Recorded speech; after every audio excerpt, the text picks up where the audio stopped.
ভোর রাত্রে যখন সাহরি খাইতে উঠবেন, সাহরি খাওয়ার পর ফজরের আজানের আগে আপনি 10 মিনিট 5 মিনিট একটু আল্লাহর কাছে ক্যাবলামুখী হয়ে হাত তুলে রুমের লাইটটা বন্ধ করে একটু আল্লাহর সাথে কথা বলবেন। মানুষের সাথে বহুত কথা বলছেন, আল্লাহর সাথে একটু কথা বলে দেখেন। আল্লাহর সাথে কথা বলার স্বাদ আছে ভাই, অনেকে জীবনে একবারও এই স্বাদ পান নাই। একটু কথা বলে দেখেন। ভোর রাতে সাহরি খেতে উঠলে 10টা মিনিট একটু হাত তুলে কথা বলেন। কিভাবে কথা বলবেন? কথা বলবেন এইভাবে, ও আল্লাহ, কত গুনাহ আমি করেছি, কত পাপাচার আমি করেছি, মরতে আমার হবে, তোমার কাছে যাওয়া আমার লাগবে আল্লাহ।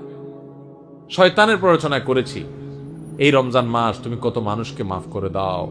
নবী করিম সাল্লাল্লাহু আলাইহি ওয়াসাল্লাম বলেছেন, ওয়ালিল্লাহি উতাকাউ মিনান নার ওয়া যালিকা ফি কুল্লি লাইলা।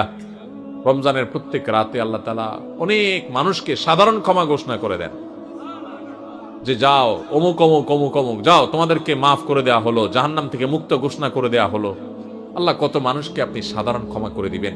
আল্লাহ আপনার সাধারণ ক্ষমা পাওয়ার জন্য কোনো যোগ্যতার দরকার হয় না, আপনি চাইলে যাকে তাকে মাফ করে দিতে পারেন।